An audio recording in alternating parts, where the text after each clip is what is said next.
이번에 존 낙스를 이렇게 좀 다루려고 했었던 것이, 우리가 장로교회를 표방하고 있는 게 한국교회지만 사실 장로교회의 창시자라고 우리가 할 수 있는 이 존 낙스에 대해서는 너무 아는 게 많지 않고, 또 실질적으로 어느 교단도 장로교의 창시자인 존 낙스 탄생 500주년을 행사해 본 적도 없고, 뭐 그것도 알고 있는 데가 하나도 없습니다. 그래서 우리 설교연구원인에서도 이 시간을 좀 가져보는 것이 좋겠다. 이렇게 이제 기자들이 몇 분 왔다 갔다 하면서 저 계속 인터뷰 해달라고 해서 이제 바깥에 나와 자꾸 인터뷰 하다 보니까, 근데 기자들도 이 존 낙스 500주년에 이거 하는 게 한국교회가 근데 왜 이걸 저장 모르고 있죠?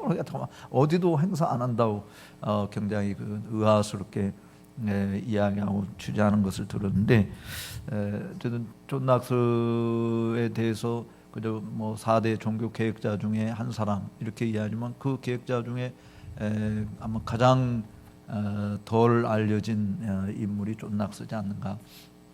그래서 최근에 우리 진례기빨지에 지금 존 낙스의 생애에 대해서 로우슨 교수가 이렇게 쭉 연재를 하고 있습니다만, 이제 다음 10월호에 나오는 게 어쩌면 마지막 뭐 연재가 되지 않을까 이렇게 생각을 하는데, 그 연재를 통해서 존 낙스의 생애를 여러분들이 그래도 좀 진례기빨지에 기재된 것을 통해서 많이 알 수 있는 계기가 되었으리라 이렇게 생각을 합니다. 그런데 제가 존 낙스 뭐 설교자 입장에서 존 낙스의 그 사역을 설교자 측면에서 되게 조명을 해보려고 이 공부를 시작을 했는데, 의외로 좀 놀란 것이 존 낙스에 대해서 설교자로 조명한 것이 거의 없었습니다. 그러니까 5손가락 꼽을 정도의 글밖에는 없는 거예요. 설교자로서의 존 낙스를 조명한 게, 실제로 영문으로 쓴 이 아티클조차도 실제 2가지 설교자로서의 존 낙스에 대해서 조명한 거는 아티클이 2개밖에 없는 거예요. 그러니까 프리처치, 지금은 이제 에딘버러 신학교로 이름이 바뀌었지만 프리처치 칼리지의 교회사 교수인 카트라이트 교수가 설교자로서의 존 낙스 모습을 조명한 아티클이 하나 있는 것이 전부였고, 그리고 이제 카일 교수가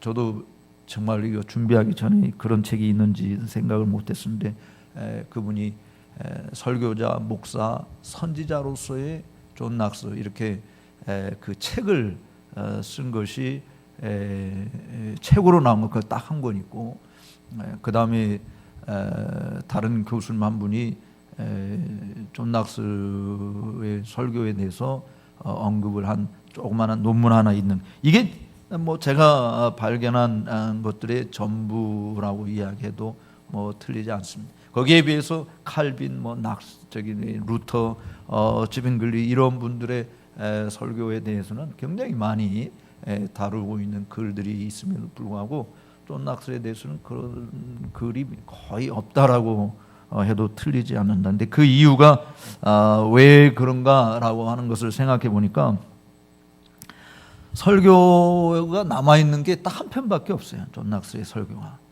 의외죠, 그렇죠? 존 낙스의 설교가 한 편밖에 안 남아있고, 그 한 편 남아있는 것도 존 낙스는 그 설교 원문을 처음부터 끝까지 쓴 게 이것밖에 없기 때문에 그렇습니다.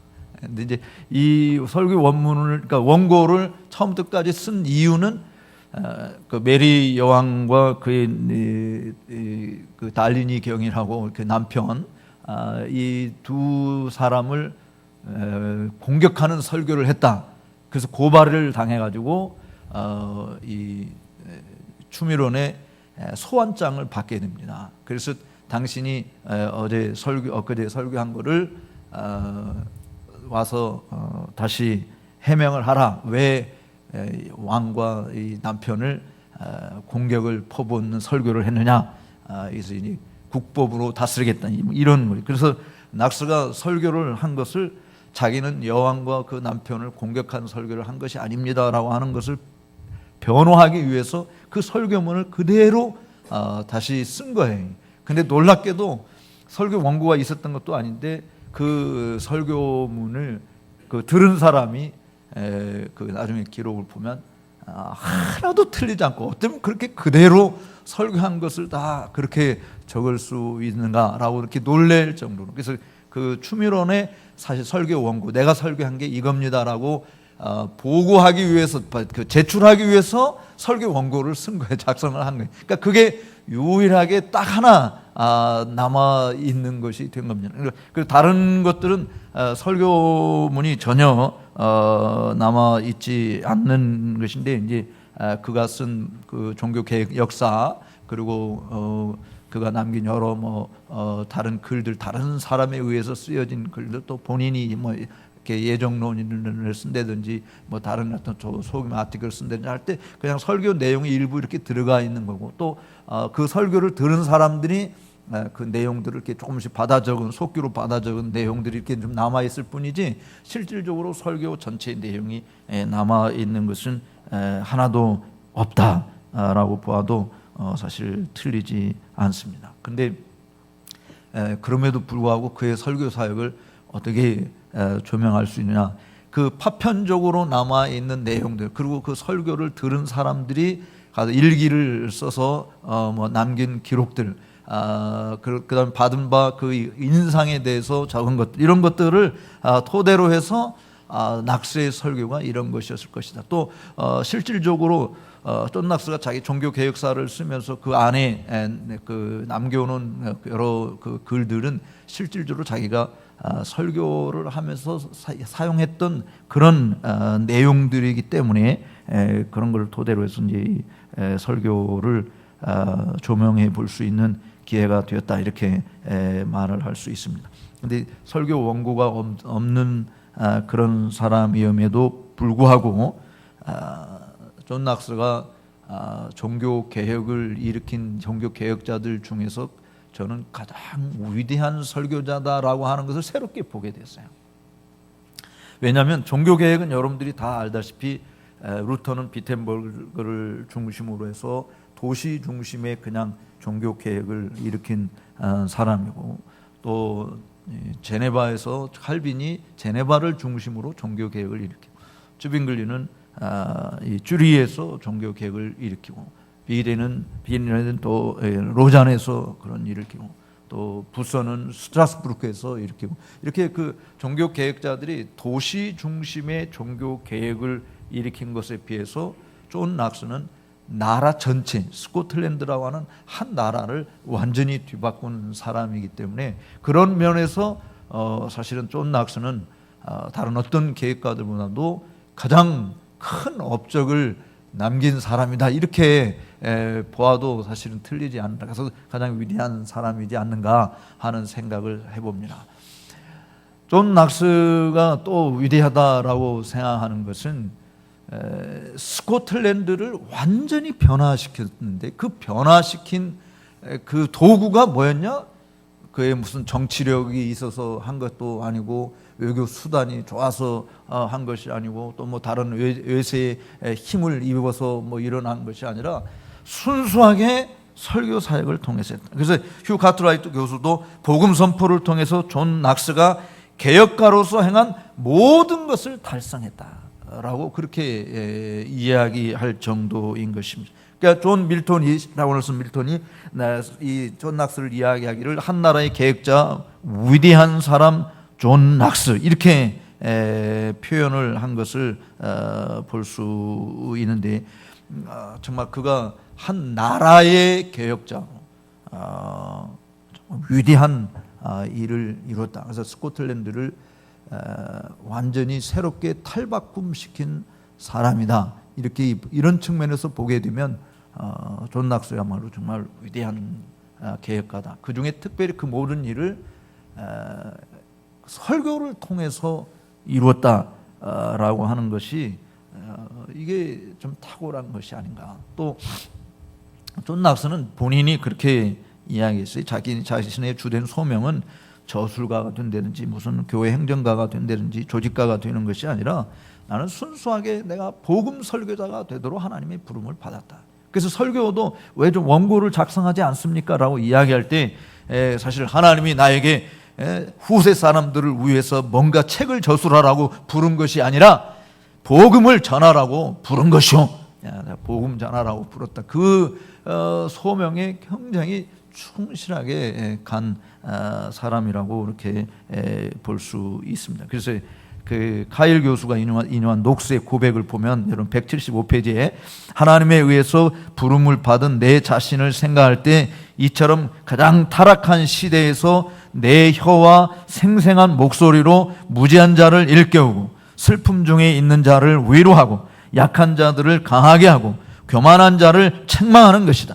그 다음에 시간이 되면 이제 다음 세대를 위해서 책을 저술할 것이다. 이렇게 이야기하는. 그러니까 종교개혁 당시에 뭐 그가 가만히 앉아서 책을 쓸 만한 그런 생각, 여유가 없었다기보다는 책을 쓰려고 원래 하지를 않았던 거예요, 사실. 불가피하겠지. 남아있는 몇몇 작품들도 불가피하게 해서 쓴 것이지 원래 저술을 목적으로 쓴 것은 아니에요. 더군다나 이 16세기에는 문맹이 대부분이었지 않습니까? 그래서 책을 써서 내도 뭐 읽을 사람은 결국 뭐 지도자, 교회 지도자 몇몇 사람들 뿐인데 일반 성도들은 읽지도 못하는데 그거 책을 내봤자 무슨 의미가 있느냐. 그 당시에 사람들에게 새로운 정보를 주고 새로운 깨달음을 주고 하는 것은 다 말을 통해서 이루어졌기 때문에 그래서 존 낙스는 설교 사역을 통해서 이렇게 교회를 완전히 개혁시키고 성도들을 변화시키려고 했던 것이 그가 가진 그 신념이었다, 이렇게 이야기할 수 있을 것입니다. 그 이분의 그 생애에 대해서는 이미 여러분들이 간헐적으로 또 김중락 교수를 통해서 그리고 황보한 교수를 통해서 어느 정도 여러분들이 소개가 되었으리라고 생각을 하고, 저도 여기에 그냥 그 생애를 그냥 연대표대로 이렇게 쭉 한 것보다도 일어난 사건을 중심으로 해서 존 낙스의 생애를 사실은 좀 이렇게 좀 언급을 해 놓은 것이 있는데, 이 부분은 좀 여러분들이 그냥 읽어 보시면 되지 않을까. 존 낙스, 근데 꼭 읽어 보시길 바래요. 정말 너무너무 좋은 그 내용들이라고 봐집니다. 그러나 한 가지 좀 김중락 교수가 이야기한 것을 조금 좀 교정을 해보고 싶은 것이 있으면, 낙스가 17살 처녀와 재혼을 한 것은 맞아요. 맞는데 오늘날 개념으로 생각을 하면 안 되고, 그 당시에 그 재혼을 할 때 굉장히 나이 어린 처녀들하고 결혼하는 이런 것이 보편적인 것이었지, 낙스만이 가진 그 무슨 영계를 밝혀서 그런 개념으로 했던 것은 전혀 아니라고. 이제 제가 김준학 교수 강의를 못 들었기 때문에 이제 어느 분이 와서 낙스를 그렇게 한 것에 대해서 안 좋게 이야기하더라고요. 사실 그 안 좋게 볼 것이 아니고 그 당시에 분위기 자체가 새로 재혼할 때 그런 그 경향들이 굉장히 좀 보편적인 부분이었다라고 하는 것을 좀 이해를 할 필요가 있다고 보아집니다. 그리고 낙스가 이렇게 그 설교자로서의 이런 조명을 많이 받지 못한 것은 그 여성이 통치하는, 괴물 같은 여성이 통치하는 그러니까 우머스 레지움 오브 몽스, 어게인스트 더 몽스터스 레지움 해가지고 그 메리 왕의 통치에 대해서 사실 신랄하게 비판하는 글 때문에 여성 혐오주의자다. 또 이분이 이제 종교개혁하면서 그 비폭력, 비무장 이거를 주장한 것이 아니고, 하나님의 말씀에 어긋나는 일들을 군주가 강요할 때는 우리가 강력하게 항거할 수 있다. 그런데 필요하다면 무력을 통해서라도 항거할 수 있다라고 이렇게 이야기를 한 것이죠. 그래서 굉장히 과격파, 행동파 이런 것으로 부정적인 이미지를 사실은 보다 많이 뒤집어 쓰였어요. 그래서 낙스에 대해서 의외로 좀 좋은 측면보다는 좀 더 나쁜 면들이 많이 그려지지 않았는가. 또 메리 여왕이 낙스의 이 설교, 기도 이거를 가장 무서워했잖아요.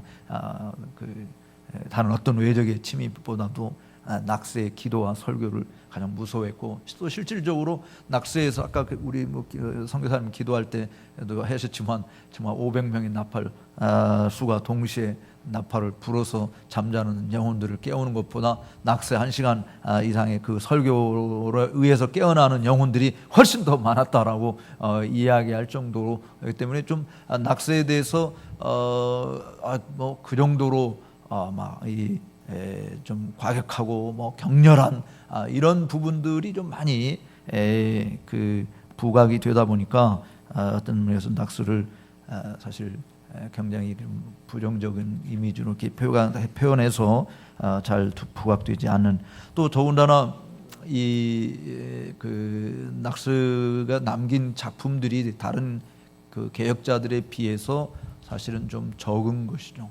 전체 낙스가 남긴 전집은 6권 총 6권으로 되어 있는데, 루터가 남긴 전집이 100권 이렇게 어떻게 모아져서 출판된 것이 100권 정도 된다고 한 낙스의 전집은 6권밖에 안 되니까 상대적으로 또 칼빈은 칼빈 주석이 있지 않습니까? 그 후에 칼빈 설교집이 있고 거기에 또 편지라든지 나오는 이 소논문들인지 이런 것만 해도 칼빈 전적도 어마어마하게 많은 것에 비해서 낙스가 남긴 전체 다 합쳐서 6권밖에 안 되는, 물론 그것도 조금 세부적으로 작은 책자로 만든다면 그보다 더 많겠지만 어쨌든 전집은 그거밖에 없다 보니까 실질적으로 또 많이 알려지지 못한, 또 이 낙스의 글들은 대부분 또 뭘로 쓰여져 있냐면 옛날 스코티시 영어로 쓰여져 있는 거거든요. 그러니까 옛 스코티시 영어라고 하는 것은 이거는 그 당시에 스코틀랜드 말들을 알지 못하는 사람 같으면 제대로 읽을 수 있는 부분에 그것도 다 현대어로 고쳐야 되고 하는 이런 부분들이 있어서 그래서 좀 더 덜 알려진 부분이 아닌가. 그러나 저는 낙스를 공부하면서 이번에 새롭게 깨달은 것이 있는데요. 낙스만큼 국제적인 인물이 없었다. 종교개혁자들 중에 낙스는 굉장히 인터내셔널한 사람이었다라고 하는 것을 보게 되었어요.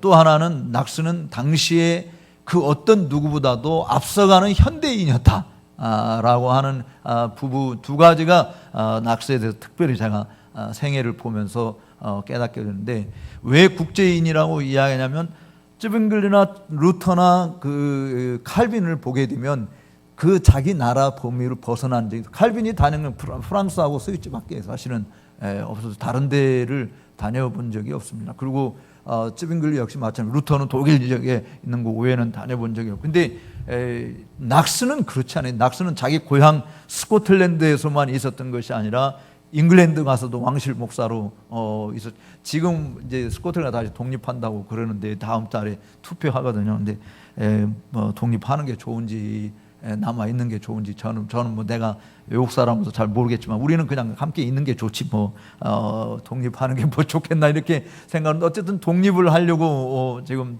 독립 투표를 9월 달에 하는데, 그 낙스가 있을 당시에 스코틀랜드하고 잉글랜드는 두 나라 다른 나라였잖아요. 어제 그 김중락 교수가 그림 통해서 이렇게 보여준 것처럼, 그러니까 우리나라 북한 땅에 해당되는 고구려 땅에 해당되는 게 그게 이제 스코틀랜드인데, 그 나라 스코틀랜드하고 잉글랜드하고는 진짜 다른 나라예요. 우리 일본하고 우리하고 앙숙이듯이 그런 정도 관계.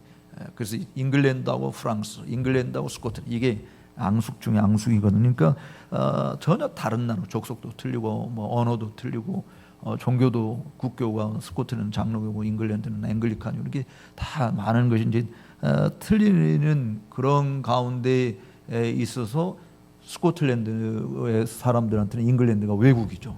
그러니까 제가 처음에 스코틀랜드 그 프리처치 칼레지 들어가기 위해서 인터뷰할 때 이제 교수님들 다 대답하고 나서 나보고 질문할 게 없냐고 그래서 이 학교는 외국 사람이 몇 명이나 있습니까? 그랬더니 그 교수님 중에 한 분이 대답해요. 외국 사람 few foreign students we have. 그래서 어느 나라에서 왔습니까? 그랬더니 one is from England. 이렇게 이야기를 제가 충격을 받았잖아요. 아니 나는 내 생각에는 잉글랜드나 모스크바는 다 같은 거였는데 같은 건데 잉글랜드 사람을 무슨 외국 사람이라고 하는데 그 사람들에게는 잉글랜드 사람이 외국인이라는 거예요. 그리고 영어도 그러면서 창호 나 영어 잘 못하는데 걱정하지 마.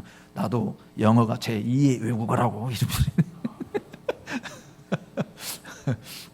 그러니까 굉장히 그런 의식이 지금까지도 이렇게 남아 있는 것을 보면 정말 앙숙이에요. 근데 이 당시는 정말 다른 나라에 아직도 그 합병이 된 때가 아니고 우리가 잘 아는 킹 제임스 성경 나온 그 성경을 만드신 킹 제임스 6세 제임스 6세 왕이 스코틀랜드의 마지막 왕이었어요. 그 왕이 잉글랜드랑 같이 통합하면서 두 나라 왕이 되면서 스코틀랜드 왕조가 이어받은 것이 되니까 그게 1603년이거든요. 그리고 의회가 통합된 것이 이제 1707년이기 때문에 그 1707년에 의회가 통합될 때도 우리는 언젠가는 독립을 하리라 굉장히 반대가 심했습니다. 사실 한 거가 거기 정말 두 나라가 피를 토하는 듯한 전쟁에 휘말릴 수밖에 없는 상황까지 막 가게 되는데 어쨌든 그런 전쟁까지는 안 났어도 상당히 극렬한 반대가 많이 있었는데 어쨌든 의회가 1707년에 통합되면서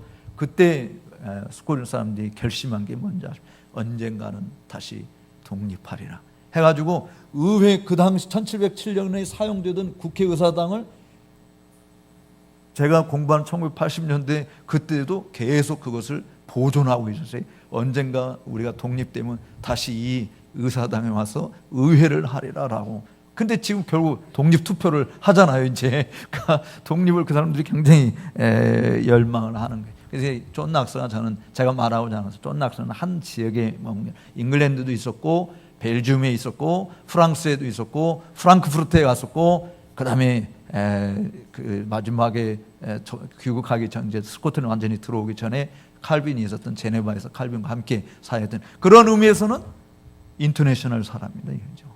그러니까 다른 개혁자들하고는 그러니까 굉장히 안목이 다른 개혁자들에 비해서 굉장히 큰 세계관을 가지고 있었던 사람이다. 그것 때문에 그게 어느 정도 얼마나 그 중요한 의미를 차지하냐면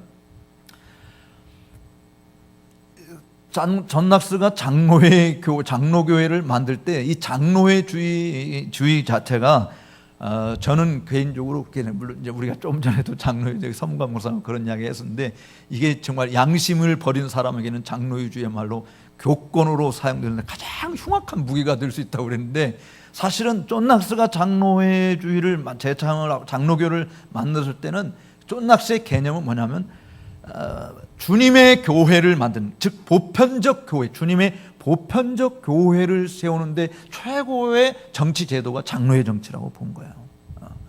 그래서 존 낙스는 그 교회를 세우는 데 있어서 자기 이름을 따서 교회를 절대로 교회 이름을 붙이지 않았습니다. 존 낙스의 교회라고 그런 말을 쓴 적이 없어요. 칼빈 교회라고 하는 말을 많이 씁니다. 루터는 루터란 처치를 만들었죠. 개혁자들 대부분이 다 사실 개혁자들의 이름을 따서 어떤 교파를 형성하고 거기 교리가 나온. 존 낙스는 그것을 배격을 했어요. 자기 이름으로 뭐를 하는 것을 원하죠. 주님의 보편적인 교회다. 그래서 유럽 대륙에 있는 교회들까지 다 사모협에서 주님의 교회이기 때문에 같이 협력하고 하나 된 교회를 형성한다. 이런 의지가 굉장히 존 낙스에게 많이 있었다라는 그게 국제적인 인물이죠. 그러니까 그런 배경으로 해서 했기 때문에 존 낙스는 그 시대보다도 훨씬 더 앞서간 현대인으로 남을 수 있었다라고 하는 거예요. 당시 그 로마 카톨릭의 이게 그 한두 해 있었던 것이 아니지 않습니까? 벌써 수백 년을 로마 카톨릭 교회로 이렇게 찌들어 내려와 있는 상황에서 로마 카톨릭은 일단 예를 들면 성직자와 평신도의 계급 구분이 아주 뚜렷했잖아요. 보통 이 부분은 우리가 지금 우린 성직자 너희들은 평신도다 하는 이런 정도가 아니고 이 성직자 계급이라고 하는 것은 당시에 그야말로 뭐 요즘에 국회의원들의 치외법권 이야기하지, 치외법권 위에 노는 사람들이 성직자라고 보면 되는 거예요, 사실. 그러니까 그 정도로 엄격한 구분이 있는 시대에 그 성직자 구분을 완전히 깨버렸습니다. 그래서 존 낙스가 장로교를 만들면서 처음에 1560년에 제1회 총회장을 존 낙스가 했죠. 근데 2회, 3회, 4회 총회장을 누가 한 줄 아십니까? 장로가 했어요. 장로가. 존 낙스가 자기가 총회장 안 했던 그러니까 평신도와 성직자의 계급을 완전히 척. 우리는 그리스도 안에서 하나이다라고 하는 포지션이 그리스도 안에서 다 똑같다라고 하는 그 의식을 몸소 실천하신 분인 거예요. 근데 그 존 낙스가 원래 천주교 신부였었잖아요. 그 회심하기 전에 신부로 자랐. 그가 자라온 그 배경은 성직자와 평신도의 구분은 당연한 것을 사실은 받아들일 수밖에 없는 그런 상황. 그런데 제가 종교개혁하면서 그런 것들을 다 깨부숴버렸던. 또 어떤 면에서 성각자냐 현대인이었냐라고 얘기할 때 무상교육, 의무교육 이것을 지구촌에서 역사상 최초로 실천한 사람이 존 낙스잖아요. 종교개혁하면서 한 마을에 한 교회 한 학교 운동을 벌이면서 모든 어린이들은 교육받을 의무가 있다라고 이야기해요. 그래서 가난한 아이들은 돈이 없으니까 그럼 어떻게 하냐? 돈 있는 자들이 대신 내서 가난한 아이들도 교육을 시켜야 된다 해가지고 가난한 아이들은 무상 교육을 시켰던 것입니다. 그래서 스코틀랜드가 19세기 중반까지 왔을 때 유럽에서 가장 교육이 왕성하게 발달된 예를 들어서 브리테니카 사전도 스코틀랜드에서 그게 처음에 나오게 되고 과학이나 문학 이 발명이요 잉글랜드보다도 훨씬 더 강렬한 우리 이번에 스트라이븐 박사님하고 이야기하면서 스코틀랜드, 잉글랜드 그분은 잉글리시고 이제 나도 물론 영국에서 공부하기도 했고 스코틀랜드에서 했으니까 나는 그래도 장로교 목사로서 내가 스코티시 편을 좀 드니까 그런 이야기가 재밌는 이야기 하면서 내가 야 대영 제국이라고 하는 말은 스코티시를 빼고서 가능했냐 그랬더니 그러니까 뭐 전투하고 나서서 이 영국이 뭔가 세계를 정복하고 이럴 때 항상 앞장선 사람들이 스코티시라는 거죠. 그러니까 스코티시가 없었으면 사실은 대영 제국이라고 하는 것은 형성되기 어려울 정도. 실제로 대영 제국 때 빅토리아 여왕 시대에 영국의 전 문화나 과학이나 예술 이런 부분들도 실제로 정치적인 측면 이런 것에 70%가 다 스코티시들이 중요한 위치에 차지해서 일했던 사람들이 이렇게 말을 할 정도로 사실 스코틀랜드는 굉장히 강한 그런 사람이었는데 그게 다 바탕이 뭐냐면 존 낙스가 그렇게 이미 무상교육과 의무교육을 통해서 모든 어린이들이 다 교육받을 권리를 가르친 그 책임을 사실은 교회 옆에 바로 학교를 세우고 그 학교의 교장을 목사님이 했던 것이고 그래서 주일학교가 없었던 이유는 평상시에 주중에 학교에서 성경 교육을 다 가르치기 때문에 주일날 따로 주일학교를 할 필요가 없고 부모가 주일날은 부모의 책임입니다. 부모가 주일날 집에서 예배 마치고 가서 신앙교육 시킨다 이런 것은 그 부모의 일로 간주했던 것입니다. 그러니까 우리가 사실 장로교회가 장로회 주의의 원리를 제대로 다시 회복하고 가르친다고 한다면 지금 주일학교 문제에 그렇게 염려할 거 사실 하나도 없는데 뭐 어제하고 오늘 뉴스 아침에 보니까 지난 한 해 동안 대한민국에서 1000명 가운데 애들이 태어난 게 8명이라고 그렇게 나와서 지금 걱정이에요.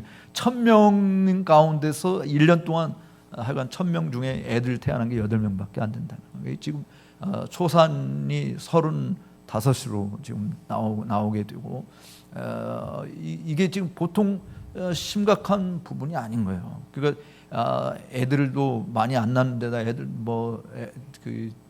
결혼도 늦게 하지. 그럼 애들 낳을 수도 없는 거잖아요.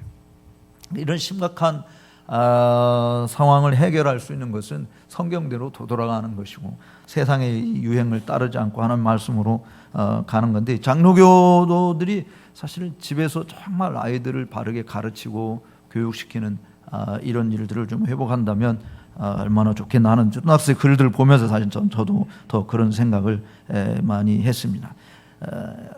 진짜 이 행동하는 그런 낙스였고, 힘이 넘쳐날 때마다 쉬지 않고 다니고 순회 사역을 감당했고, 때를 얻든지 못 얻든지 설교를 한 그런 이 존 낙스의 모습을 우리들이 생각해 볼 수 있어요. 그러면 이제 뭐 이 내용, 이분의 역사적인 그 흐름, 생애 자체는 제가 쓴 이 글들을 여러분들이 꼭 한번, 이미 다 알고 있어도 여러분들 한번 꼭 다시 한번 읽어보시고, 저는 이 부분을 좀 건너뛰고 그분의 그 설교 사역의 특성 가지고 좀 이야기하도록 하겠습니다. 197쪽에 있는. 자, 이 안에 있는 내용, 그 생애를 통해서 이야기할 수 있는 내용, 설교 사역이 많이 이야기할 수 있는 것이지만 어쨌든 좀 보게 되면, 일단 그럼 그 현대인들의 어떤 특성이라고 이야기할 때 자기 개성을 강조하고 뭐 개인의 자유 인기 이런 것을 강조하고 하는 것들을 많이 이야기할 수 있습니다만은, 존 낙스는 그러니까 하나님의 종으로서 모든 인간을 평등하게 대했지만, 그것이 뭘로 나타났냐면 누구도 두려워하지 않았다라고. 누구도 두려워하지 않았다. 그래서 존 낙스가 죽었을 때 그 묘비에 새긴 명, 지금은 무덤이 사실은 없어졌거든요. 무덤이, 원래 존 낙스가 묻혔던 그 무덤에 비석이 있었던 것이, 어느 누구도 결코 두려워하지 않는 사람이 여기 누워 있다, 이런 그 비석의 비문이 있었는데, 그것이 이제 주차장으로 그 지역이 주차장으로 이렇게 개발되면서 사실은 존 낙스 무덤이 없어진 거예요. 그리고 거기에 있던 그 비석의 존 낙스를 나타내는 이안 녹스라고 하는 첫 글자만 따서 하는 그 돌비석이 예배당 안에 들어와져 있습니다. 그 사실 존 낙스가 목회한 세인트 자일레스 처치의 지금 주차장의 한쪽 구덩이에 존 낙스의 무덤이 있었어요. 그래 어느 누구도 두려워하지 않고 담대히 전하. 그러니까 뭐 메리 요한과 단판 지을 때 여러분들이 뭐 이미 다 들었겠지만, 도대체 말이지 당신은 이 나라에서 뭐요? 왜 이 신하 주제에 말 왕에게 순종하지 않냐고, 왜 할 때마다 하는 것마다 반대를 들려고 하는 것이야, 막 이러면서 울면서 막 이야기했을 때, 맞아, 나는 이 나라에서 백작도 아니고 남작도 아니고 뭐 별 볼 없는 천한 그런 평범한 사람에 불과하지만, 하나님이 나를 누구도 두려워하지 말고 하나님의 복음을 전하는 그런 그릇으로 만들었어. 나는 그 하나님의 부르심에 순종하여 왕에게 이런 말씀을 전하는 것이오 하고 뭐 이야기하는 그런 모습들. 또 앤드류 멜빌이 참 제임스 그 6세 왕 앞에서, 제임스 6세 왕이 사실 그 감독주의로 회귀하려고 그랬었잖아요. 왕권 신수설 내세워서 나는 감독이 없으면 왕이 없다라고 말할 정도로 그렇게 그 감독주의를 원했고, 하나님이 나에게 천부적인 권한을 주셔서 교회와 국가를 다 통솔해야 된다라고 하는, 사실 국가 만능주의의 영향이 당시 유럽 대륙에서 군주들에게 퍼져 있었던 거는, 그때 우리가 뭐 이미 여러분들이 앤드류 멜빌에서 들었던 것처럼 제임스 6세 왕이요, 이 나라는 두 임금님이 계시고 두 왕국이 있습니다 하면서 이야기했던 그런 정신. 그래서 제임스 6세 왕은 이 주님이 다스리시는 왕국에서 왕도 아니고 교회 머리도 아니고 교회 한 회원에 불과하기 때문에 만왕의 왕이신 그리스도에게 절대 복종하고 따라야 된다고 막 이렇게 설교하는 이런 정신은 다 누구로부터 이어받은 거냐? 존 낙스로부터 그러니까 누구도 두려워하지, 모든 사람을 다 그리스도 안에서 평등한 위치에 있는 사람으로 대하고 귀하게 여기면서 하나님의 일꾼으로서 담대하게 말씀을 전한 그런 모습을 우리가 볼 수 있습니다. 그것이 낙스의 설교 사역의 첫 번째 특성으로 저는 보는 거예요. 그는 소명에 충실했다. 이런 소명에 충실했다. 그러니까 하나님이 그를 부르셨다라고 하는 그 소명감에 낙스는 그야말로 벗어난 길을 간 적이 없습니다. 그러니까 종교 개혁이 진행된 동안에 일꾼이 절실할 때도 아무나 목사를 세우지 않았어요. 우리가 이미 알다시피 종교개혁 1560년에 종교개혁 일으켰을 때 교회를 돌볼 수 있는 자질 있는 목사가 6명밖에 없었어요. 존 낙스를 포함해서. 그래서 식스 존이라고 다 6명이 다 요한 낙스, 요한 뭐 스피티스 우드, 요한 뭐 율콕, 요한 뭐 이렇게 해서 그 6명이 밖에는 없었거든요. 그러면 우리 같으면 어떻게 합니까?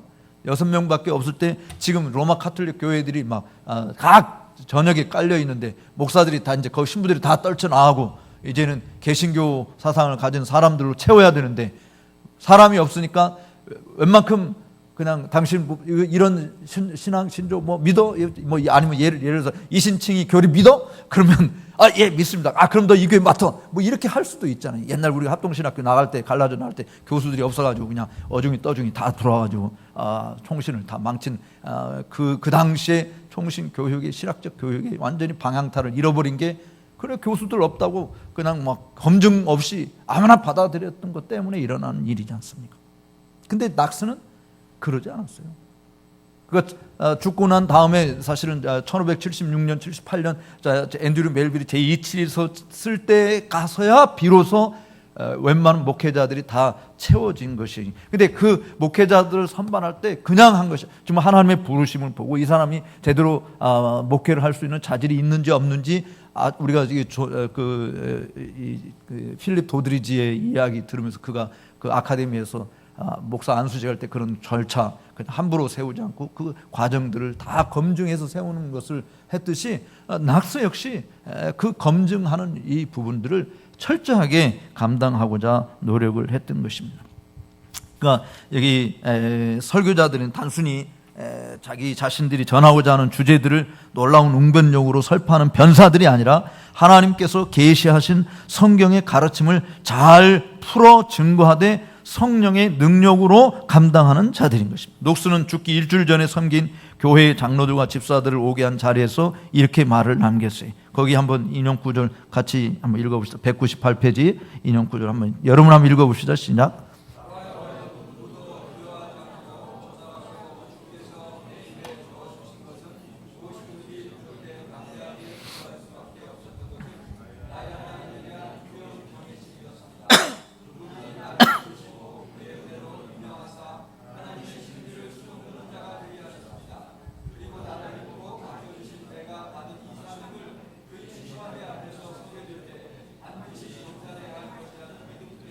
네, 그가 교회 장로들 집사들 청해서 와서 마지막 죽기 전에 그들과 대화를 나누면서 남긴 말이 이것이었다. 우리들이 첫째 점검하고 또 점검하고 점검해야 될 부분이 소명인 거거든요. 저도 뭐 수많은 어려움 가운데 많이 있었을지라도 그것을 극복하고 견디고 온 것은 하나님이 나를 부르셨다라고 하는 거예요. 하나님이 여러분을 부르신 것이지 누가 부르셨어요? 교회가 불렀는데 물론 교회가 부름으로 해서 하나님이 나를 불렀다라고 하는 것을 우리가 어느 정도 입증할 수 있는 부분이 되는 거죠. 이게 이제 장로의 정치에서 우리가 그거를 이야기를 하는데, 그러나 낙스는 하나님이 나를 부르셨다라고 하는 이 부분을 확증할 수 있는 것이 뭐냐? 그럼 하나님이 불렀으면 뭐하라고 불렀겠느냐? 하나님의 말씀을 전하라고 불렀다. 그래서 이 사람이 하나님의 말씀을 제대로 풀어 증거하는지 안 하는지 그걸 본 거예요. 그리고 그 말씀을 전함으로 인해서 듣는 청중들이 그 들은 말씀으로 얼마나 감동을 받고 정말 그리스도를 더 닮고자 하는 자리로 나아가는가, 그런 일들이 전혀 없다고 한다면 이게 하나님의 부르심을 받은 것이라고 말하기 어렵지 않겠느냐라고 하는 것이죠.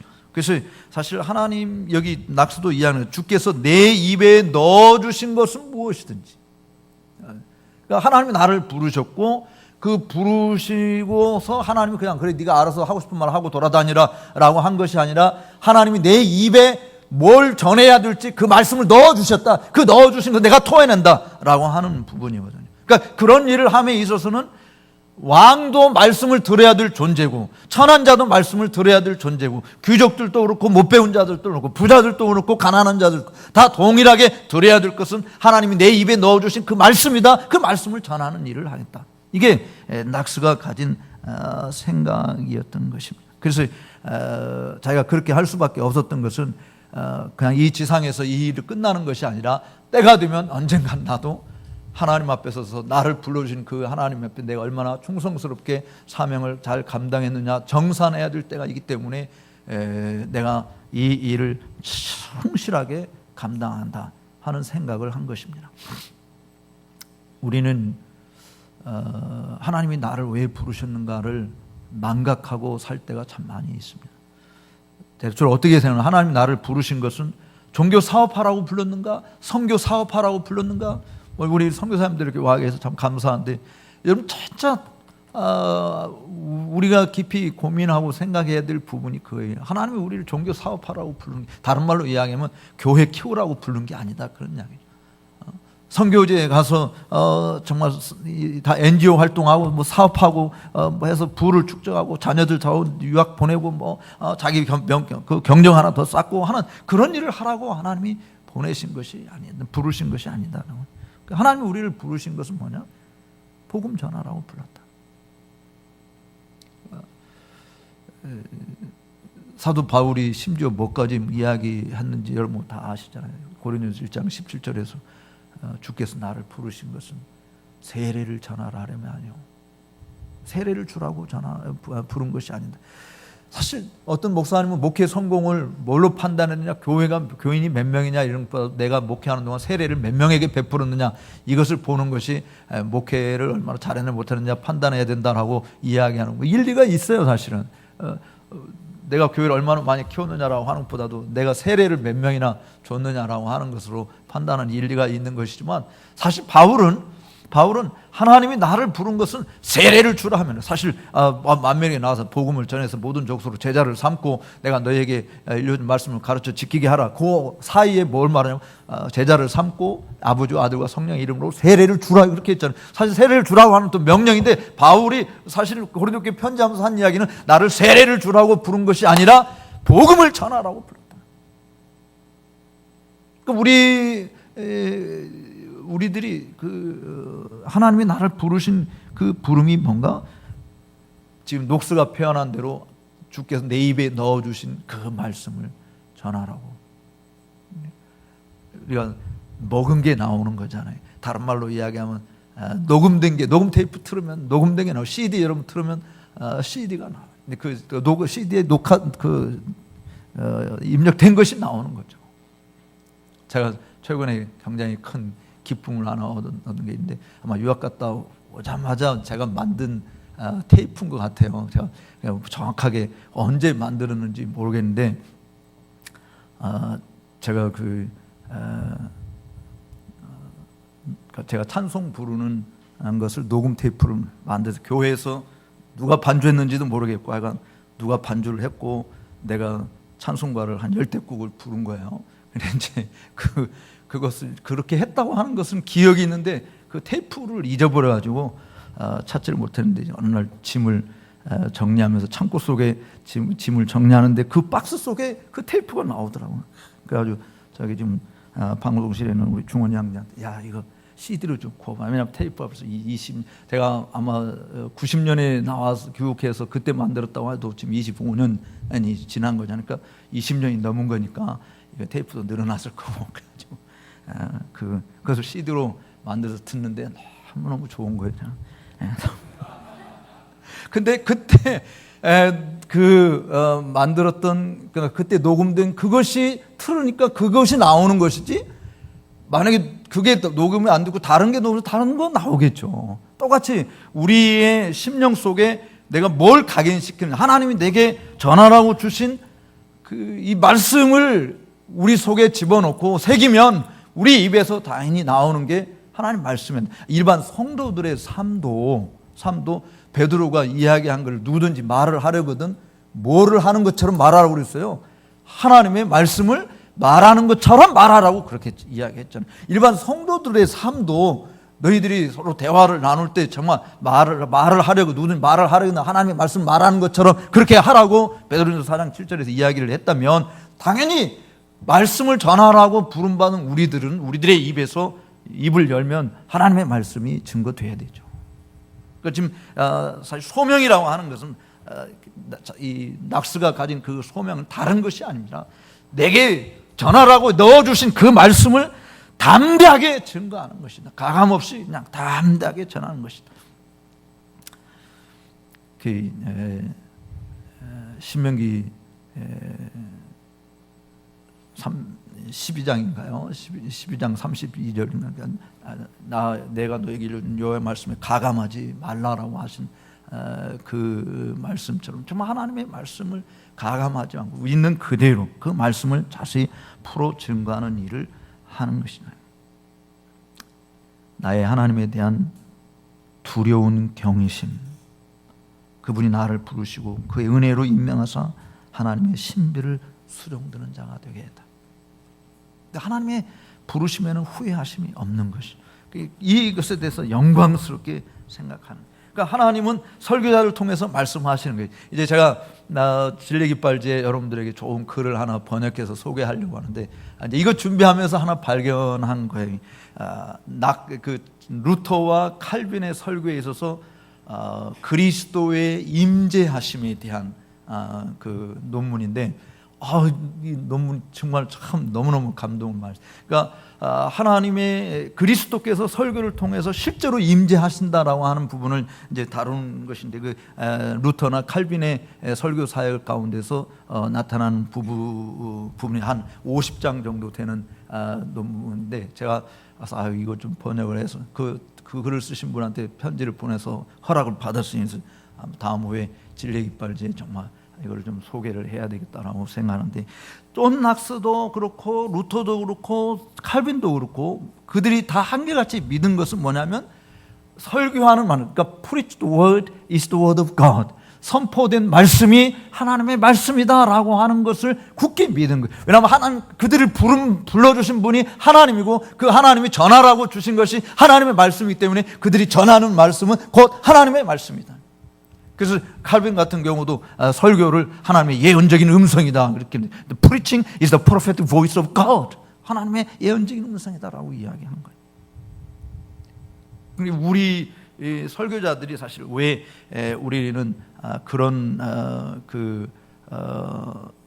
정말 강렬한 열매가 없는 시대적인 그건 하나님께서 하시는 거니 우리가 하나님의 섭리를 잘 모르겠지만, 근본적으로 설교에 대한 기본적인 확신, 이게 굉장히 약화된, 지금은 뭐 말에 무슨 효력이 있느냐 없느냐 이런 거 가지고 또 시비를 걸게 되고, 지금은 말보다는 보여주는 게 힘이 있고, 지금 뭐 이 IQ보다는 EQ가 더 강하고, 그래서 자꾸 그런 것들로 인해서 하나님의 말씀을 전하는, 마치 그것은 그 연극장에서 원맨쇼 하는 것과 같은 그런 구닥다리는 이제 더 이상 이 시대가 요구하는 것이 아니다라고 하는 그런 잘못된 개념들이 사단에 의해서 사실 세상들의 그 소리로 우리에게 자꾸 들어다 보니까, 우리 개혁교회 사람들도 이건 정말 설교사 이거 고집해가지고 되겠어 하는 그런 의혹이 자꾸 우리에게 있어가지고 설교 준비에 오히려 시간을 덜 보내게 되고 다른 일에 분주하게 보내는 이런 일들이 얼마나 많은가. 사실 낙스는요 설교 준비를 무진장 철저하게 했다고 그래요. 그래서 그의 설교를 들은 사람, 뭐 2번, 3번 이렇게 반복해서 한 설교는 별로 많지는 않았지만, 그럴 경우가 있었을 때 설교를 들은 사람이 전에 했던 설교나 또 다시 재반복해서 하는 설교나 내용이 거의 같았다라고 이야기합니다. 저도 설교를 이렇게 뭐 반복적으로 할 때도 가끔 있는데, 그때 보면은 물론 기본적인 건 이렇게 같아도 이렇게 좀 차이가 있는 것을 볼 수 있잖아요. 근데 낙스의 설교는 그렇지 않다. 그러니까 설교 준비를 아마 철저하게 하면서 그 대신 원고는 가지고 올라가지 않고, 원고는 아예 없이 준비는 철저하게 했지만 원고 없이 그냥 쪽지를 대지 몇 글자 적어놓고 설교를 한 그런 스타일, 나중에 스타일에 대해서 이야기할 때 나오겠습니다만은, 그렇게 한 걸 어쨌든 하나님의 말씀을 익숙하게, 하나님 말씀에 대해서 분명히 이해하고 믿고 그것을 받아들이고 그 받은 말씀을 내가 전한다라고 하는 것입니다. 그래서 이 성경에 기록된 말씀을 정확하게 전달하기 위해 말씀 준비를 했는데, 여기 그가 강단에 선 것은 자신의 지혜나 능력을 과시하고자 함이 아니요 하나님의 지혜를 나타내고자 함이었다라고 이야기한 것을 표현을 했습니다. 아까 아침에도 도드리지가 이야기 무슨 뭐 미사여구를 쓴다든지 그런 라틴어를 사용하는 헬라어를 사용하는 히브리어를 사용한다든지 그래서 우리 자신의 얼마나 박식하다라고 하는 것을 과시하기 위한 것이 되면 안 된다라고 하는 거죠. 낙수도 마찬가지. 그래서 귀족들에게 보낸 서신에서 보면 이것도 그 같이 한번 읽어보시죠. 여러분 같이 읽어봅시다. 시작. 네, 198페이지 맨 밑쪽에 인용구요. 시작.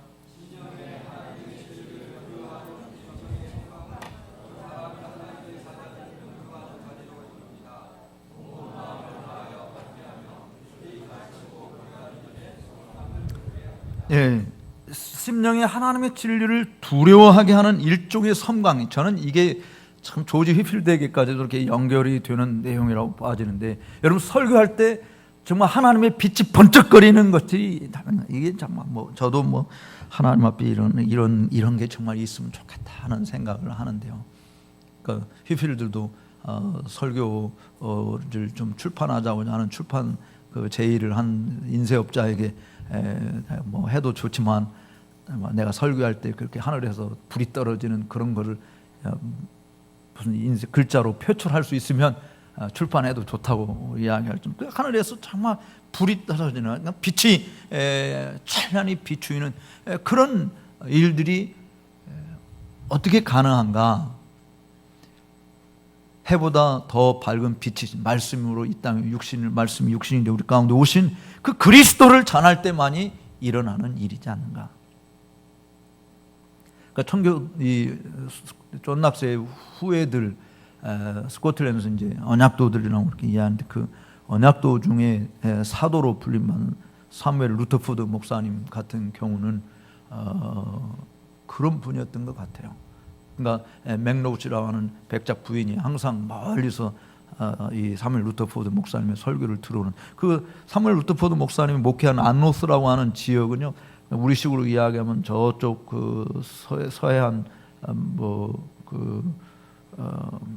황해도쯤에 위치한 그쪽 그 서해안 어촌에서 조만한 어촌에 불과한 곳에서 목회를 하셨는데, 거기 성도들 다 들어가서 앉으면 몇 명이나 앉을 수 있냐? 제가 그 교회를 실제로 가서 보고 참 놀란 게 헛간 같아요. 예배당이 뭐 그런 하여간 다 꾸역꾸역 앉으면 50명 들어가면 다 하여간 앉을 수 있는 그런 조만한 교회인데, 거기에 분이 목회하시면서 정말 그 멀리서 몇십 리 떨어진 곳에 있는 백작 부인이 늘 오는 거예요. 자기 그 백작 부인이 사는 곳도 좋은 설교자가 있는데, 그러니까 하인들이 묻는 거, 그냥 마님 왜 이렇게 멀리 우리 이쪽 지역의 목사님도 설교 너무너무 잘하시잖아요. 근데 왜 여기까지 오십니까? 할 때 그분이 그 백작 부인이 대답한 게 정말 기가 막힌 거였어요. 뭐라고 대답했냐? 그래, 우리 지역에 있는 아무개 목사님 너무 설교를 잘하시고 그리스도가 어떤 분인지 얼마나 우리에게 잘 전달해 주는지 몰라. 그런데 내가 왜 여기 아노스 사무엘 루터포드 목사님한테 매주마다 오는 줄 아냐? 이 먼 거리를. 루터포드 목사님은 그리스도가 누구인지를 말해주는 것만이 아니라 누구인지를 보여주잖아. 나 그거 보고 싶어서 오는 거야. 근데 뭐 오늘날처럼 영상 딱 비춰주고 막 이렇게 보여주는 게 아니잖아요. 그런 게 아닌데 말씀을 전하는데 그 말씀 전하는 가운데 그리스도가 드러난다. 그리스도를 보여주는. 그러니까 그 그리스도를 보고자 온다라고 하는 것이죠. 그러니까 설교자는 언제나 우리는 이렇게 숨겨져야 될 존재잖아요. 우리 삼가 목사님 사모님 은혜스러운 이야기를 지난번 만났을 때 해주는데 무슨 이야기냐면 송전탑 이야기를 하네요. 송전탑. 여러분 송전탑이 필요하잖아요. 그렇죠? 송전탑 필요 없다고 말하겠어요. 우리 여기 앞에 있는 문시 자전들. 네? 송전탑 필요하잖아요. 송전탑 전봇대 필요해요? 안 필요해요? 필요해요. 네. 그게 있어야 전류를 어쨌든 뭐 원전에서 나오든 어떤 발전소에서 어쨌든 전류가 흘러지고 각 집마다 가서 이렇게 전기 불빛이 이렇게 비춰지는 거잖아요. 근데 송전탑이 나 없으면 안 된다고 해가지고 늘 그 송전탑이 자기를 과시하고 자기를 드러내고 막 자기를 뽐내고 하는 거 하면 그냥 자기는 거기 그만해서 흘러가도록 하는 것이 자기 역할이라. 그러면서 그 사모님이 하신 말씀이 설교자가 그래야 되는 거죠. 좀 하나님의 말씀이 나를 통해서 흘러가게끔 하는 것이, 그 송전탑에 불과한 설교자가 잘났다고 자기를 뽐내고 과시하고 자기를 드러내려고 하느냐라고 하는 이야기. 저는 아주 참 그 말에 굉장히 감동을 많이 받았어요. 그러니까 낙스는 칼빈도 마찬가지지만 정말 자기 교회를 세우려고 했던 것도 아니고 자기 이름을 나타내려고 했던 것이 아니라 자기를 불러주신 그리스도를 높이기 위해서 한 거예요. 그래서 사람들이 누구를 공개하는, 설교자인 나를 따르게 만드는 내 제자가 되라 이런 것이 아니라 하나님을 공경하는 자로, 하나님을 닮아하는 자로 만드는 것이, 그것이 낙스가 생각했던 설교 사역이었던 것입니다. 그래서 청중들은 자신의 교훈을 잘 듣고 순종하기를 원한 것이 아니라 오직 하나님의 아들에 의해서 세상에 계시된 구원의 도리를 인내하며 그 아들에게 순종하는 자가 되게 한 것이. 도드리지도 사실은 성령의 내적 조명을 통해서 변화를 받아 결국은 그리스도께서 명하신 말씀에 복종하는 자리로 나가게 되기를 원했던 것. 그것을 설교 사역의 주된 목적으로 삼았듯이 우리 정말 개혁주의 목회자들이 늘 경험해야 될 것이 사실은 내 교회가 아닌 주님의 교회이기 때문에 그 교회에 소속되어 있는 사람들로 하여금 그리스도에게 복종하는 자가 되게 하는 것이다. 그 가르침은 신구약 성경에 충분히 포함되어 있는 것이죠. 그래서 복음 선포로 말미암아 우리는 신약만이 아니라 구약도, 즉 율법과 선지서 그리고 역사서 안에 단순히 모형으로 제시된 그리스도만이 아니라 지금 우리가 표현하고 있는 것 못지않게 충분히 드러내고 있음을 이해합니다. 그러므로 사도들과 더불어 우리는 모든 성경이 하나님의 감동으로 된 것으로 교훈과 책망과 바르게 함에 유익한 것임을 확정해야 합니다. 신구약 안에 교회의 교훈을 위한 필요한 모든 것과 하나님의 사람을 온전케 하기에 충분한 내용이 있음을 확언합니다. 존 낙스의 어떤 일생은 정말 복음을 위해서 살았고 복음을 위해서 죽었고 복음을 위해서 헌신한 그런 길을 간 사람이라고 말을 하지 않을 수 없는 것입니다. 그에게 닥친 어떤 시련도 성경의 위대한 교리들을 증거하려는 그의 사명을 막지 못했습니다. 그가 노예로 갇혀 있을 때도 그가 불란서 군대를 침입해서 노예로 이제 포로로 잡혀가서 그 배 밑에서 노젓는 일들을 1년 9개월 동안 이렇게 하잖아요. 그때 떠날 때 뭐라고 이야기했냐면 그 세인트 앤드류 성을 바라면서 내가 처음으로 설교한 이 세인트 앤드류에서 내가 다시 반드시 돌아와서 내가 다시 설교를 하게 되리라. 존 낙스는 그 예언의 그 은사도 받은 것 같아요. 내가 그 부분은 여기서 조명하지 않았는데 그 존 카일이 쓴 존 낙스 그러니까 설교자 예언 목사 설교자 목사 예언자로서의 존 낙스 이 조명한 이 글에는 예언자로서 존 낙스가 향한, 그러니까 존 낙스가 무슨 예언의 특별한 우리식으로 카리스마틱 운동에서 이야기하는 그런 예언의 특별한 은사를 받았다기보다는 하나님의 말씀으로 이렇게 이야기하는데 그 말씀이 사람들에게 그냥 그대로 꽂히는 거예요. 그래서 막 복음을 반대하고 하는 사람, 복음을 거절하는 사람들에게 어떤 저주가 임하는지 아는 뭐 이렇게 하나님의 성경에 기록된 저주 메시지 이렇게 전할 땐 얼마 안 가서 그 사람이 그런 저주를 받아서 죽게 된다든지 병에 걸린다 하는 이런 것들이 나타난 사례들이 굉장히 많이 있음을 기록하고 있는 것을 보게 되는데 하여간 참 대단한 좀 하나님의 일꾼이었다 하는 이런 생각을 사실 그 부분을 보면서도 보았어요. 어쨌든 존 낙스는 내가 다시 돌아와서 설교하겠다. 결국은 돌아와서 그가 이 세인트 앤드류에 와서 전에 하던 설교 계속 이어서 사실은 설교했다고 하는 또 유명한 일화도 있는 것을 보게 됩니다. 어쨌든 스코틀랜드의 종교 개혁의 선봉장이 된 것은 그가 하나님으로부터 받은 사명 때문에 그랬다라고 하는 것이고요. 그 다음에 이제 두 번째로 그의 설교 사역의 가장 두드러진 특성이 뭐냐? 이거는 한번 제목을 같이 한번 읽어봅시다. 200페이지에 그걸 정말 이 말씀이 너무너무 멋있었어요. 같이 한번 읽어봅시다. 시작. 성경을 살아있는 책으로 만들었다. 네, 성경을 살아있는 책으로 만들었다.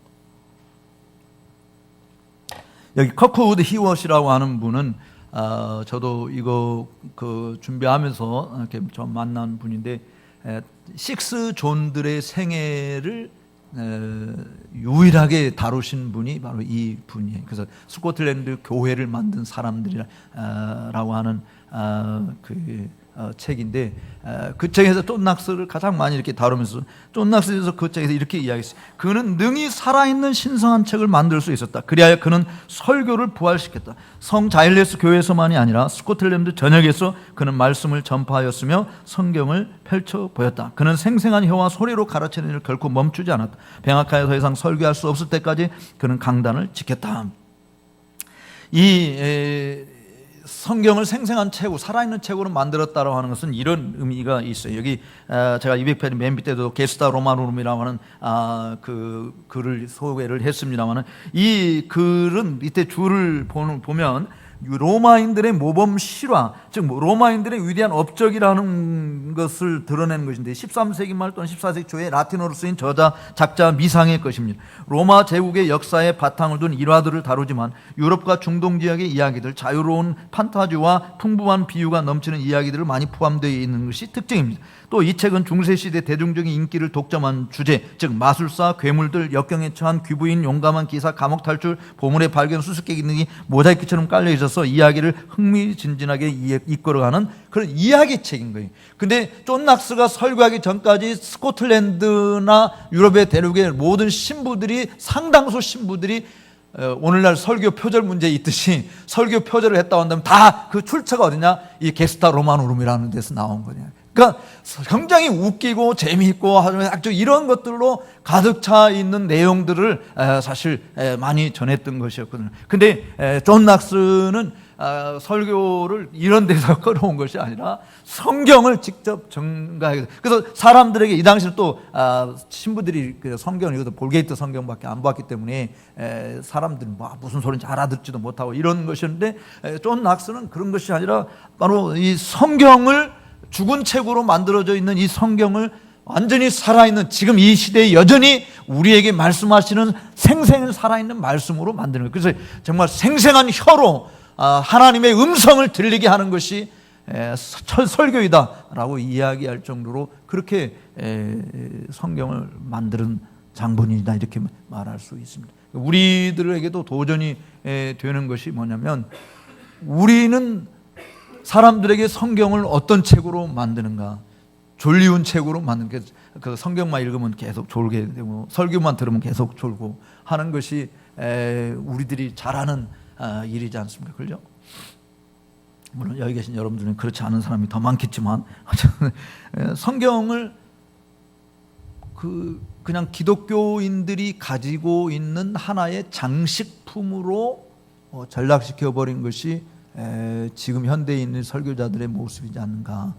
그런데 우리는 그 죄에서 속히 벗어나서 여전히 살아서 우리 귀에 쟁쟁하게 울리고 우리 눈에 보여주고 우리의 심장을 떨게 하는 살아있는 말씀으로 전해야 될, 그 책임을 누가 맡느냐? 하나님의 부르심을 받은, 사명을 받은 저와 여러분들이 맡은 거잖아요.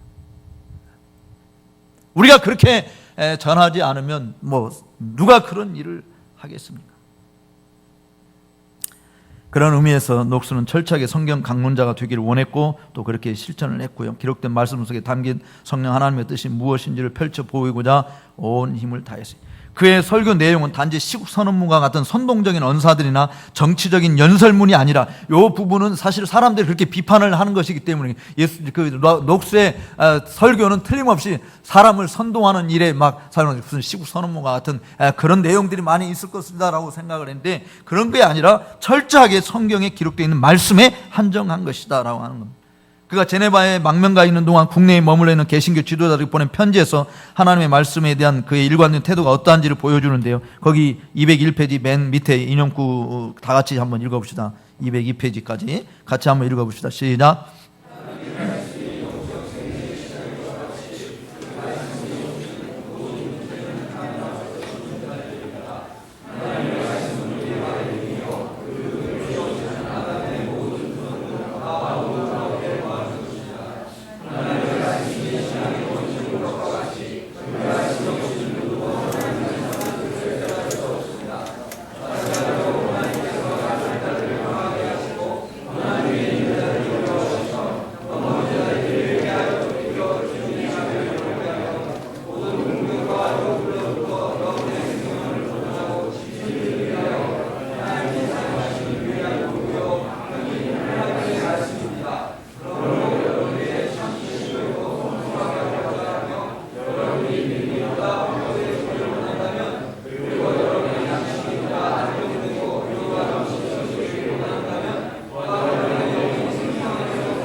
아멘.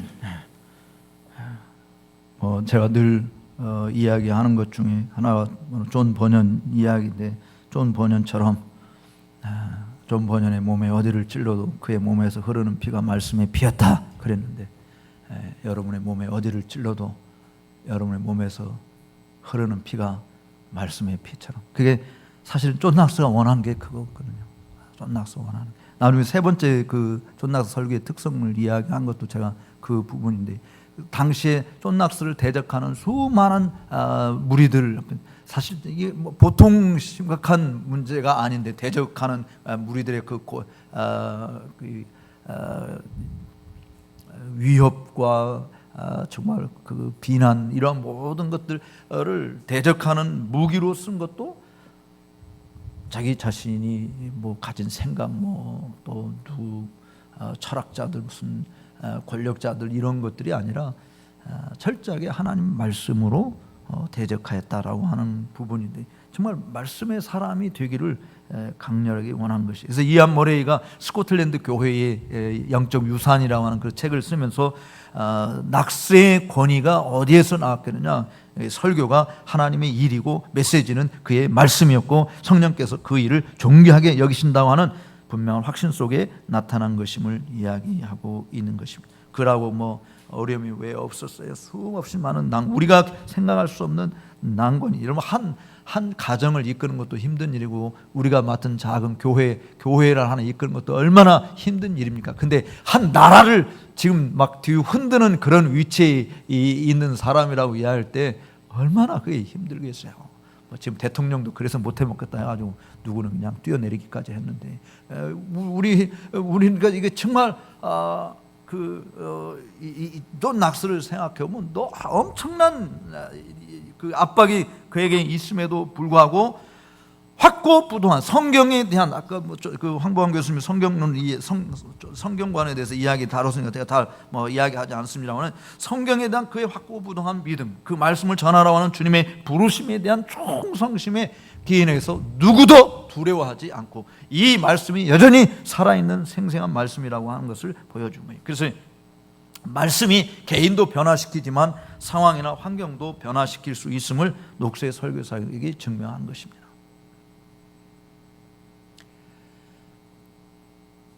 우리가 이 세상을 위하여 존재한다라고 생각하면, 다른 말로 하면 교회가 세상을 위해서 존재한다라고 생각하면 세상에 잡혀먹습니다. 그런데 교회가 하나님을 위해서 존재한다라고 하는 생각을 가지고 그 하나님을 위해서 서 있으면 교회는 세상을 변화시키는 일을 할 수 있습니다. 그런데 오늘날 많은 교회들이 교회가 지역사회를 위해서 존재한다라고 생각해요. 교회는 지역사회를 위해서 존재하는 게 아닙니다. 사실 세상은 교회를 사랑하지 않아요. 그런데 교회는 세상에 대해서 온갖 그냥 희한한 몸집들을 버리면서 세상의 매력을 끌어보려고 별 희한한 짓을, 그것이 교회를 타락시키는, 세상에서 잡혀먹기 전에, 지금 세속주의에서 교회가 다 잡혀먹었잖아요. 그런데 교회는 철저하게 하나님을 위해서 존재하는 겁니다. 그것이 나 개인도 변화되어지고 세상 사람들도 변혁시킬 수 있는 힘을 발휘하는 거예요. 말씀의 위력이 어떠한 것인지를 보이는 것이죠. 그래서 녹수 자신도 말씀이 개인도 변화시키고 상황이나 환경도 변화시킬 수 있다. 그게 녹수가 보여준 거죠. 나라를 바꾼 것이 사실은 그게 설교 사역을 통해서 했다는. 그러니까 성경은 죽은 문자가 아니라 살아계신 하나님의 말씀이기 때문에 이 말씀은 운동력이 살았고 운동력이 있다. 그래서 좌우의 날선 어떤 검보다도 예리하여 사람의 혼과 영과 관조가 골수를 찔러 쪼개기까지 한다. 그런데 우리는 그 말씀에 대한 신뢰를 못하는 거예요. 빛이 있으라 하니까 그대로 되었다라고 하는, 우리는 못 믿는 거예요. 하나님 말씀이 전해지면, 존 낙스가 말씀이 전하니까 막 그걸 무슨 예언의 은사를 받은 것처럼 그렇게 팍팍 일어났다고 했는데, 우리는 말씀을 전하면 그 말씀이 떨어져서 100배, 60배, 30배 결실을 맺는다고 하는 그런 믿음이 없어요. 우리는. 그래서 뭘 생각하냐, 말씀 자체의 연구보다도 어떻게 하면 사람들을 감동시킬 것인가 라고 하는 그런 좋은 말들을 그 찾기에 급해. 여러분들 인터넷 서치하면서 어떻게 하면 사람들이 좋은 말을 줄까? 그 좋은 말도 인터넷에 저도 뭐 자꾸 누가 그냥 카톡으로 뭐 보내주고 말은 참 이런 말들 기가 막힌 말들을 어디서 이렇게 골라낼까 하면 그러니까 인터넷에서 그거 다 그게 뭐 자꾸 그런 걸 보내더라고요. 여러분 그런 것으로 사람들을 감동시키려고 시간 투자하지 말고 정말 사람의 영혼 심령을 변화시키는 하나님의 말씀에 사로잡힌 바가 되어야 된다. 그게 저는 아까 아침에 통역하면서 참 감동을 받은 것이 도드레지가 우리가 그 말씀을 잘 알아서 말씀을 내가 막 이리저리 자리저리 흔드는 통솔하려고 하는 그런 미련한 자가 되면 안 되고 말씀에 부여잡힌 우리말로 하면 내가 말씀을 요리하려고 하지 말고 내가 말씀에 요리되어야 된다. 우리는 사실은 잘못된 개념을 받아서 우리 선배들로부터 목사는 요리사다. 그래서 그냥 정말 말씀을 잘 요리해서 성도들 먹기 좋은 음식으로 탁 내놔야 된다. 그런 이야기를 늘 하는데 하고 자라왔잖아요. 근데 제가 공부하면서 늘 느끼는 것은 그건 아니야. 내 자신이 먼저 뭐 칼빈도 그랬고 다 모든 앞서간 선각자들이 그렇게 가르쳐준 말씀을 내 자신에게 먼저 설교하라. 그것이 내게 은혜가 되지 않으면 다른 사람에게 무슨 은혜가 되겠냐. 그러니까 먼저 내 자신을 변화시키고 나에게 먼저 설교하는, 그러니까 하나님의 말씀에 의해서 내가 요리되어져야 요리되어진 내 모습으로 나타나는, 그것을 청교도들은 뭐라고 하냐면 십자가에 못 박힌 언어를 써야 된다 이렇게 말한 거예요. 그러니까 하나님의 말씀에 의해서 내가 요리되어져서 모습으로 하나님 말씀이 이렇다라고 하는 것을 드러내는 것이 되어야 합니다. 그게 존 낙스가 정말 말씀에 대해서 가졌던 신념이었고 믿음이었고 확신이었고 용기였어요. 그래서 그 말씀이 주는 그 모든 힘으로 사실은 이런 위대한 업적을 이뤘다라고 보아집니다. 그 존 낙스 203페이지 보면 윌리엄 테일러의 녹스의 설교의 방법은, 녹스는 설교 원문 전문을 가지고 설교한 적이 없고요. 단지 맨 문장을 그의 성경책 여분에 적어놓고 설교하는 것이 습관이었어요. 그럼에도 불구하고 원고 전문이 앞에 놓여 있는 것처럼 그의 설교는 논리 정연하게 구사되었다고 합니다. 그는 사전 준비 없이 즉흥적으로 말하는 법이 없었다. 그렇기 때문에 원고가 없어도 논리적으로 명확한 내용들을 전달할 수 있었던 것입니다. 그는 행동가이면서도 책상 앞에 앉아서 연구하는 일을 게을리하지 않은 근면한 학생이었기 때문에 그렇게 설교를 할 수 있었다라고 보아집니다. 그 다음에 내용들은 뭐 여러분이 더 읽어보시면 되라고 보고, 낙스는 보통 한 2시간 정도 설교를 했다고 그래요. 이게 오늘날 같으면 그냥 교회에 떠나는 사람이 더 많겠지만 어쨌든 성경에 근거한 본문을 강론을 했고, 그리고 그 강론하는 것으로 끝인 것이 아니라 낙스의 설교는 굉장히 적용이 강했습니다. 그래서 낙스가 현대인이라고 하는 그 표현을 하는 히워스트 교수는 낙스의 설교의 이 적용 부분을 굉장히 강조하는 것을 볼 수 있는데, 이 적용할 때 이 설교하는 태도가 달랐다는 거예요. 적용할 때.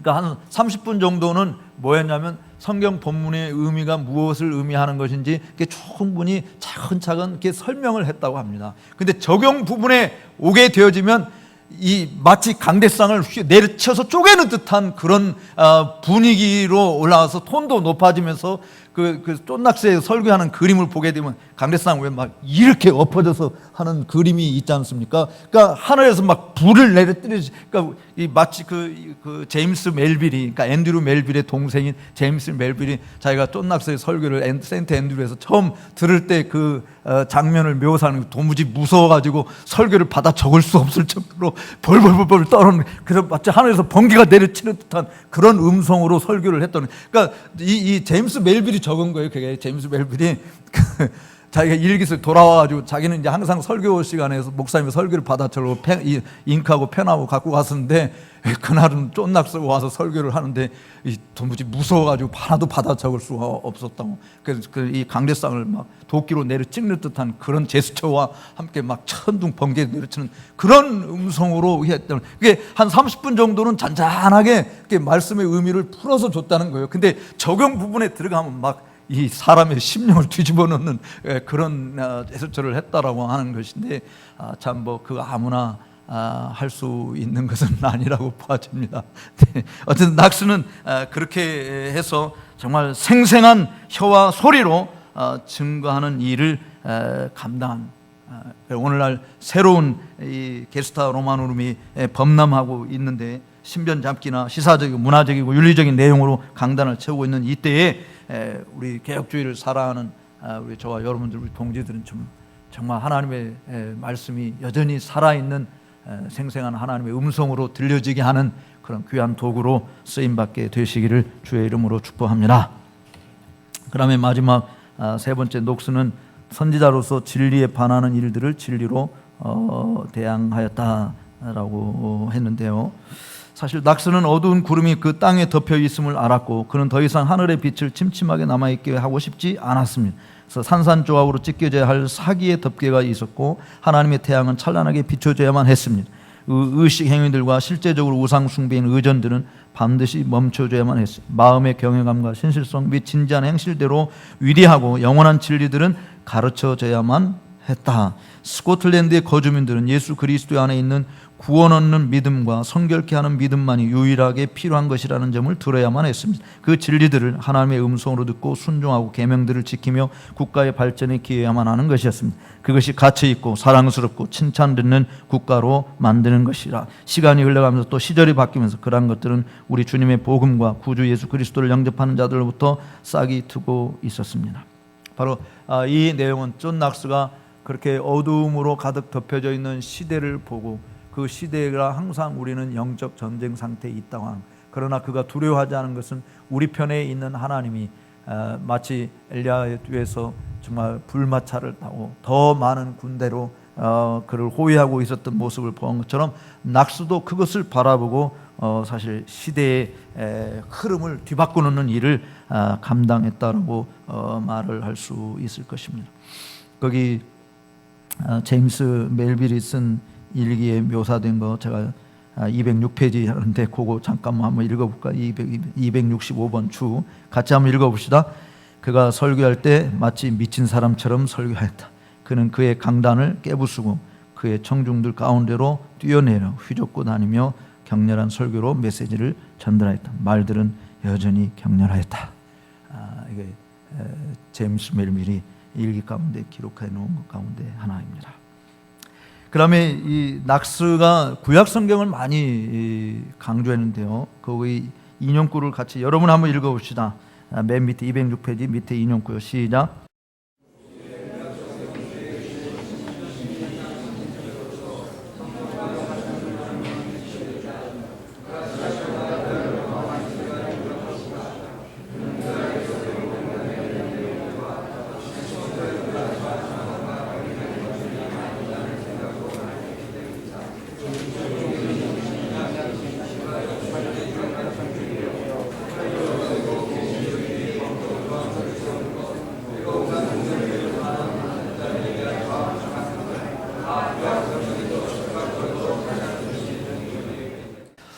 낙스는 다른 개혁자들과는 좀 달리 구약을 굉장히 많이 설교를 했어요.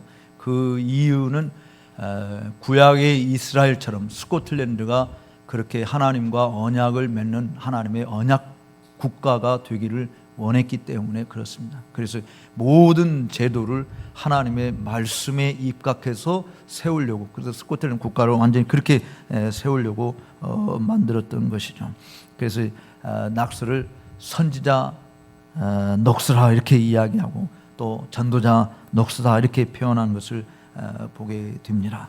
모든 사악한 죄악을 지적하면서 회개를 강력하게 촉구하였고, 그리스도 안에 있는 굳건한 신앙을 가질 것을 강조한 것이 그런 면모를 여실히 드러냈다라고 보아집니다. 그 다음에 이제 설교한 내용들 가운데서 이런 설교에 이런 모습들이 있다라고 하는 건데, 이게 다 어떤 모습을 이야기하냐면, 그 내용들이 다 그 당시에 처해져 있는, 지금 앞에서 인용한 여러분들 인용 글을 본 것처럼 종교개혁 행신, 언약 행신, 국가 수준에 입각한 종교개혁, 카톨릭 없애고 개신교주의 법적 조항들을 세우는 것, 우상 숭배를 조성하는 당국자들에 대한 저항 사상, 이런 것들을 설교를 통해서 계속 강조했다라고 하는 내용들을, 거기에 사례들을 제가 적어 놓은 것이에요. 그다음에 이제 마지막 끝으로 녹수 설교의 매너와 영향인데요. 이 참 좀 같이 이거는 조금 읽어보고 지나가십시다. 211페이지. 누가 좀 목소리 크신 분이 한번 211페이지 좀 읽어주실래요? 한 페이지씩만 좀 돌아가면서 좀 읽읍시다.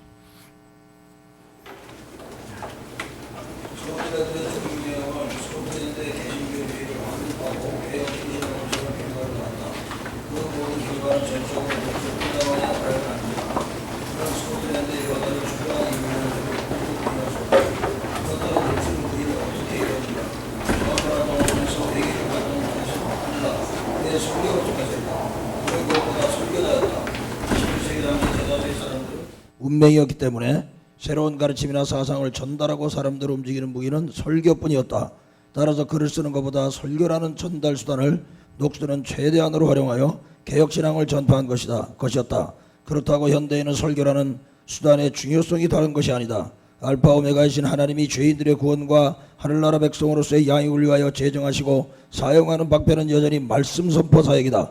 녹수가 끼친 영향은 무엇보다 설교사에게 중요성 때문에 자질 있는 설교자들을 배양해야 한다는 교육적 책임의식이 강하게 형성되게 하였다는 데서 찾아볼 수 있다. 한마음의 한교회, 한학교 운동, 이 일을 뒷받침했다. 종교개혁 시대만이 아니라 지금도 좋은 설교자가 올바른 신학과 신앙을 체계있게 전달하고 확산시키는 데 중심 역할을 감당한다. 법제화시킨다고 해서 될 일이 아니다. 스코틀랜드 사람들이 개혁 사상을 기쁨으로 받아들일 수 있었던 것은 탁월한 설교사역을 통해서였다. 그런 의미에서 녹수는 스코틀랜드에서만이 아니라 장로의 조의를 따르는 개신교들 내에서 설교를 위한 하나의 표준을 제시한 사람이라고 말할 수 있다. 특히 철저한 설교 준비와 견고한 강론, 건전한 복음적인 교리 교육 및 강력한 전달 방식은 스코틀랜드 전역을 통해서 설교달이라면 본받고 싶어하는 실천 사항들이었다. 그 다음에 213페이지로 넘어가세요. 낙서의 당대 동료들은 또 누구 다른 사람 뭐 뒤에 그 옆에 계신 목사님 한번 읽어주시죠. 네. 213페이지 맨 위에. 녹수의 당대 동료들은 녹수를 단역고 위대한 설교자로 간주하였다. 그의 날카로운 혀 놀림을 저주한 반대자들도 있었지만 의심의 여지가 없이 녹수는 열정적이고 권세 있는 설교자였다. 단지 개인의 열정에서 솟아난 것이 아니었다.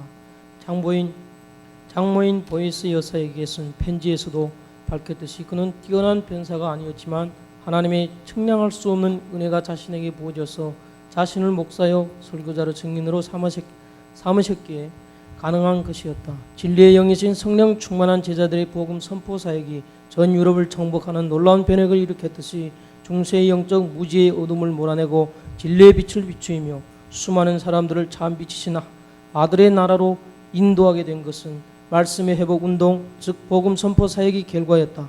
그것이 스코틀랜드에서 존 녹스의 설교를 통하여 나타났다. 그의 한편의 설교가 500명의 트럼펫 주자들의 나팔을 동시에 불어 잠자는 영혼을 깨우는 것보다 더 많은 영혼을 깨운 것이다. 예, 지금 우리가 읽어본 바와 같이 사실 낙서의 설교 사역을 통해서 그 모든 일을 이루었다라고 한다면 이 시대에 낙서를 사용하신 하나님이 지금 우리가 사는 이 시대의 하나님하고 다른 게 아니잖아요. 여전히 같은 하나님이라고 우리가 믿고 또 이 시대의 설교 사역을 그런 툴로 하나님이 사용했다고 한다면 지금 이 시대도 마찬가지. 저는 동일한 방식 외에는 하나님이 다른 것을 준 적이 없다고 보는데 고린도전서 1장 우리가 21절에 있는 것처럼 이 세상이 자기 지혜로 하나님을 알지 못하기 때문에 전도의 미련한 방식으로 믿는 자를 구원하시길 기뻐하셨도다라고 하는 그 전도의 미련한 말씀 선포의 미련한 방식이지만 그거를 통해서 믿는 자를 구원하신다라고 하는 그게 하나님이 제정하신 것이잖아요.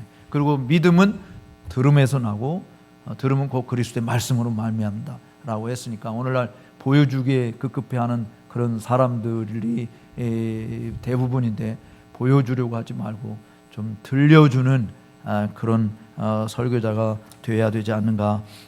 그래서 사실 나중에 칼빈이 낙스한테 보낸 편지도 보면은 어떻게 그렇게 짧은 시간에 이런 많은 진전을 이뤘는가 정말 하나님 앞에 감사를 드리지 않을 수 없다. 그리고 분명히 이 반대하는 모든 대적자들의 힘을 극복할 힘도 하나님께서 주실 것임을 틀림없다라고 그렇게 그 격려의 편지를 보낸 것을 볼 수 있습니다. 그 다음에 214페이지 넘어와서 카트라이트가 인용한 존 낙스의 전기를 쓴 맥크리 박사의 글을 한번 같이 읽어보시죠. 같이 한 목소리 읽어보죠. 그의 목회적인 역할들은